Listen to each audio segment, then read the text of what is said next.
Mesdames et messieurs, bonjour et bienvenue pour cette nouvelle vidéo. Aujourd'hui on parle de Hell's Paradise, le paradis de l'enfer pour ceux qui ont un niveau universitaire d'English, bien évidemment, sur ce générique.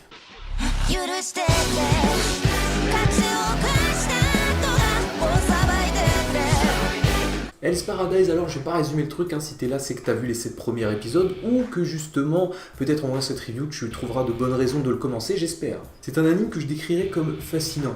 Voilà, j'aime beaucoup la direction artistique, les environnements sont très beaux, très brillants, avec beaucoup de couleurs vives. Mais également, j'aime bien le petit mystère de l'île sur laquelle ils sont censés être, le paradis, la terre divine. Ça me rappelle un peu Made in Abyss. La terre inconnue où tout est possible, il y a 1001 trésors et d'où tu ne peux pas revenir. Sans parler évidemment des seiyuu qui font un travail incroyable, mais également en VF. Attention, mention honorable. Pour doubler Gabimaru, ils ont choisi la voix française de Alone, Hades, le Seigneur des Enfers, dans Senseiya The Lost Canvas, je vous le recommande.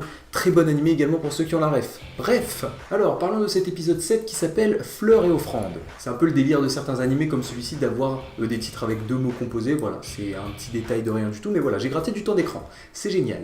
Un épisode pour le coup que j'ai apprécié regarder, il découvre enfin où se cache l'élixir qu'il recherche tant. On voit aussi que la relation Sagiri et Gabimaru est en constante évolution, voilà, ils apprennent un peu mieux à se connaître, même si au final c'est plus Sagiri qui découvre Gabimaru. On a vu avec les épisodes précédents qu'une sorte de confiance en fait mutuelle essayait de s'installer entre les deux, mais vu que l'un des deux est plutôt compliqué à cerner et plutôt imprévisible, ça a beaucoup de mal à se faire. Et déjà on peut noter qu'ils ont dépassé maintenant le simple stade du bourreau et du criminel et que maintenant ils se considèrent plus comme compagnons et coéquipiers. On pourrait croire à une potentielle romance entre les deux, pour l'instant ça n'a pas l'air d'être le cas et j'espère honnêtement que ça ne le sera pas. Mais également dans cet épisode on introduit les éternels. Comment ça pas mal les bzaises? Qui sont ceux en fait qui ont pu profiter de cet élixir de vie éternel dont nos personnages sont à la recherche. Bon, au premier plan où on les voit, ils ont l'air de passer la majeure partie de leur temps à s'envoyer en l'air. Et carrément l'une d'entre elles leur propose de les rejoindre. Pardon, excusez-moi mademoiselle, faut pas me le dire 2 fois, j'arrive en 4ème vitesse. Mais donc la meuf, le mec, la personne à moitié libanaise là, elle est pas très contente et on l'a un peu coupée dans son élan et du coup ça se comprend, elle a un petit peu la haine envers eux. Mais bon, on y reviendra un peu plus tard. Du côté de Gabimaru et Sagiri, ils tombent sur un espèce de village abandonné qui a l'air d'être abandonné depuis des lustres et dont un espèce de brouillard étrange plane dessus. Qu'est-ce que ça fout ici? Et dans les parages, il s'avère qu'une jeune enfant les épiait, accompagnée de Groot. Les gardiens de la galaxie, visiblement, ça paye pas assez. Mais bon, comme vous l'aurez compris, c'est pas une gamine ordinaire, elle a réussi littéralement à retourner Gabimaru, et en plus de ça, elle a l'air de posséder une sorte de force surhumaine. Et par contre, il faut qu'on parle de ce personnage, de cette Kunoichi. Vous voyez très bien de qui je parle.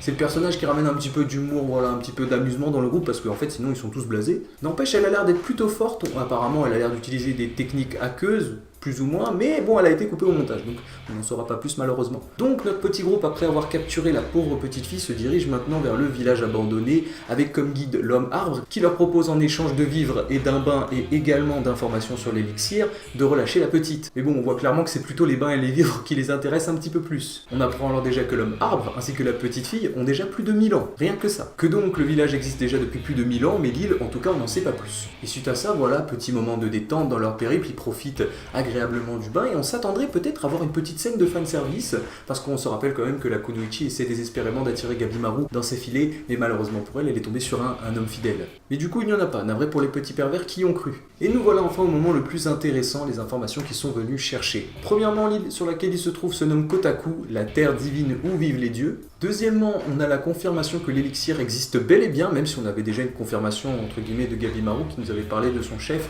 qui lui était immortel. Et donc cet élixir se nommerait le Tan et il s'agirait en fait d'un médicament, voilà, la source de vie éternelle. Bon par contre à l'aspect ça fait pas très vendeur, mais vu ce qu'il contient, personne va vraiment se plaindre. Et troisièmement, l'île sur laquelle il se trouve est divisée en 3 zones respectives.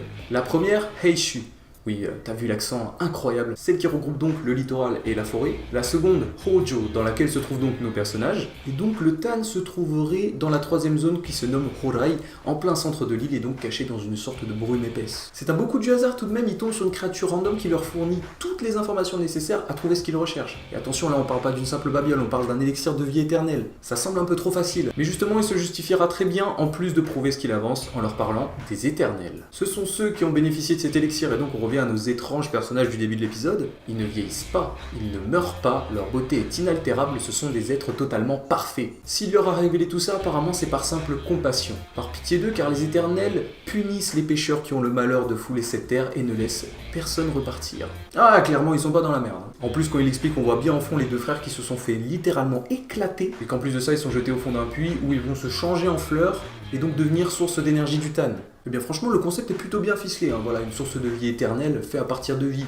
Ça semble plutôt logique quand on y réfléchit. Mais donc, qui l'a créé à l'origine en fait? Ce serait plutôt ça, le véritable mystère. Et ce côté un peu horrifique qu'ils aiment bien mettre en avant en plus du désespoir dans certaines scènes, franchement, Mappa nous a pondu un bon poulet. Mais bon, là où il y a du bon, il y a toujours quelques problèmes. Pourquoi quand Gabimaru va prendre son bain, il voit bien que la gamine est à poil et est dedans, mais il s'en fout, il se dessape, même Sagiri est choqué. Alors son excuse, c'est qu'apparemment dans son village, ils partageaient tous le même bain, hein. Voilà, il devait y avoir de sacrées orgies. Mais sinon, blague à part, j'aime bien le petit message qui est laissé derrière notre personnage Gabimaru. Ce mec, c'est un sanguinaire, il ne vit que pour tuer, ses parents ont été assassinés quand il était enfant et devant ses yeux en plus de ça. Ce qui lui apporte un peu de paix, un peu de délivrance à son âme en fait, c'est la douceur d'une femme. Comme montré dans les épisodes précédents, sa femme a réussi à brider, à adoucir son esprit et ses manières de mec violent. Et Sagiri aussi lui a appris en quelque sorte à mieux interagir avec les autres personnes, à laisser son âme de guerrier de côté et aider à construire le réel Gabimaru. Car au début de l'anime, tu as enlevé à ce type le fait que ce soit un ninja d'élite, il n'était plus rien du tout. Une simple coquille vide, comme son nom l'indique au final. Et voilà, il y a tout cet amas de petites actions où elles prennent vraiment soin en fait de la personne qu'il est et qu'au final il évolue et qu'il parvient à comprendre qui il est lui mais surtout les autres. Et pourtant la femme de Gabimaru c'est un personnage très cliché et très détestable, celui de la femme et de l'épouse parfaite, mais dans le cas de ce personnage c'est exactement ce qu'il lui fallait pour devenir un homme meilleur. Putain c'est beau ce que je dis. Sur ce je pense avoir tout dit sur cet épisode, sachez que pour moi cet animé est un petit plaisir à regarder et c'est un plus grand plaisir de vous en faire des reviews. Donc sur ce j'espère que vous avez apprécié, merci de m'avoir regardé. Sur ce c'était le Sama et je vous dis sayonara.